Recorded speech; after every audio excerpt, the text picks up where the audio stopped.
किसान आंदोलन खत्म होने की जो उम्मीद सोमवार तक जताई जा रही थी वो पूरी तरह टूट गई। किसान नेताओं ने सरकार के प्रस्ताव को खारिज कर 21 फरवरी यानी कल दिल्ली कूच का ऐलान किया है। क्योंकि सरकार की तरफ से 5 फसलों पर एमएसपी की गारंटी का जो प्रस्ताव दिया गया उसे किसानों ने धोखा बताकर खारिज कर दिया। किसान नेताओं ने शंभू बॉर्डर पर एक प्रेस कॉन्फ्रेंस की और शंभू बॉर्डर पर डटे 15,000 किसानों को आगे बढ़ने का हुक्म सुनाया। देखिए, हमारा बैरिकेड तोड़ने का अनक का सवाल है ही नहीं, हमारा दिल्ली जाने का अनक का सवाल है ही नहीं। हम तो मांग मनवाना चाहते हैं और अगर कुछ सुनता नहीं है कोई स्टेट तो हमारी मजबूरी भी तो है ना। किसान नेताओं ने सरकार को एक दिन का अल्टीमेटम दिया और ऐलान किया कि अगर 23 फसलों पर 21 फरवरी से पहले एमएसपी की गारंटी नहीं मिली तो आगे के लिए सरकार ही जिम्मेदार होगी। वहीं किसान नेता जगजीत सिंह डल्लेवाल ने इस बात का भरोसा दिलाया कि किसान उग्र नहीं होंगे और वो शांतिपूर्ण ही दिल्ली के लिए कूच करेंगे।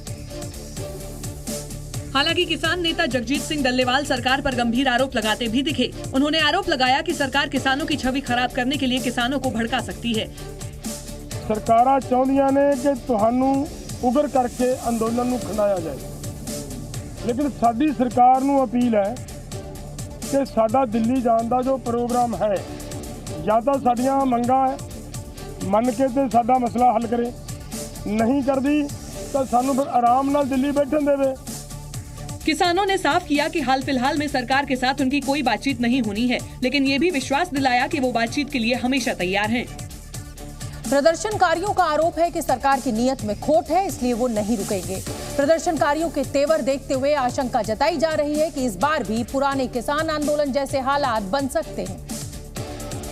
चूँकि 15,000 किसान शंभू बॉर्डर पर हैं, अगर ये 15,000 किसान एक साथ दिल्ली के लिए कूच करते हैं तो क्या स्थिति होगी, इसका अंदाजा लगाया जा सकता है। देश और दुनिया में जो हमारे दर्शक हैं वो देख रहे हैं, वो बार बार इस पर नज़र बनाए हुए हैं कि किस तरह की सिचुएशन होगी। कहीं ऐसा तो नहीं होगा कि जो 2 वर्ष पूर्व सिचुएशन हुई थी लाल किले पर, जिस तरह से वहाँ पर जो आतंक मचाया गया था, कुछ जो है शरारती तत्वों की और एंटी सोशल एलिमेंट भी उसमें मौजूद थे, तो वैसी सिचुएशन तो नहीं होगी, कोई भय का माहौल तो नहीं हो जाएगा। हालांकि गेंद अभी भी सरकार के पाले में है और सरकार के पास बुधवार सुबह 11 बजे तक का समय है। प्रशासन के पास ज्यादा समय नहीं है, इसलिए दिल्ली पुलिस के जवान सुबह से ही सुरक्षा घेरा मजबूत करने में जुट गए हैं और दिल्ली बॉर्डर को छावनी में बदलना शुरू कर दिया है, जिसकी एक तस्वीर सिंघू बॉर्डर से सामने आई। यहाँ आंदोलन से एक दिन पहले दिल्ली पुलिस ने सड़क पर कटीले तारों की आधा दर्जन लेयर बिछा दी ताकि ट्रैक्टरों के पहिए कटीली तारों पर चढ़ते ही पंचर हो जाएं और कोई भी प्रदर्शनकारी दिल्ली की सीमा में प्रवेश न कर सके।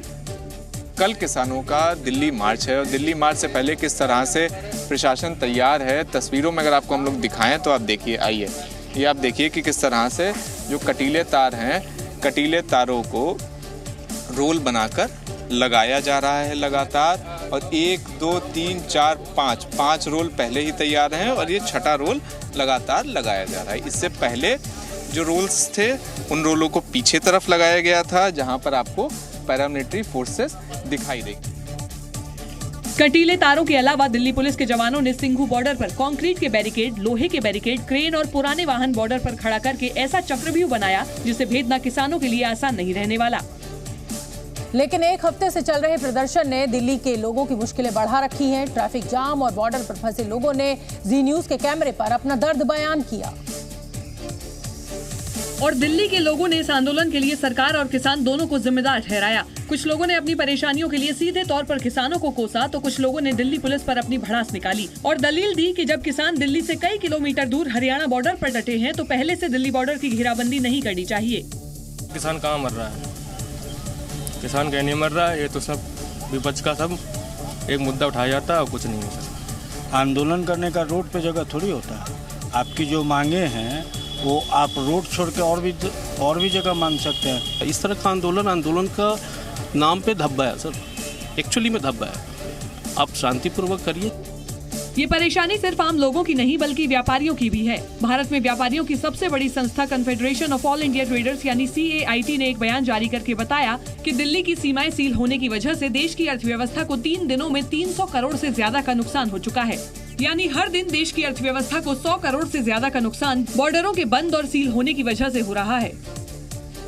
इस बीच किसानों और सरकार के बीच चले आ रहे विवाद की आंच हरियाणा के गुरुग्राम तक पहुंच गई। मानेसर में पिछले 611 दिनों से जमीन अधिग्रहण को लेकर धरने पर बैठे किसानों ने पंजाब के किसानों को अपना समर्थन दिया।